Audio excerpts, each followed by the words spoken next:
যতদিন না পর্যন্ত সফল হতে পারছো ততদিন জাস্ট একটা কাজ করবা, সেটা হচ্ছে টিকে থাকো। আর এই টিকে থাকাটা হলো নিজের সাথে টিকে থাকা, নিজের ভয়ের সাথে, নিজের ব্যর্থতার সাথে, নিজের হতাশার সাথে এবং অন্য মানুষের কটু কথার সাথে।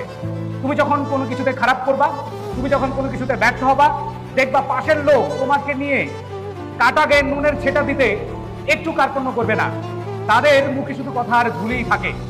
তো প্রাণপ্রিয় শিক্ষার্থীরা, তোমরা এখানে যারা আছো তোমাদেরকে বলবো যে তোমরা হাল ছাড়বা না।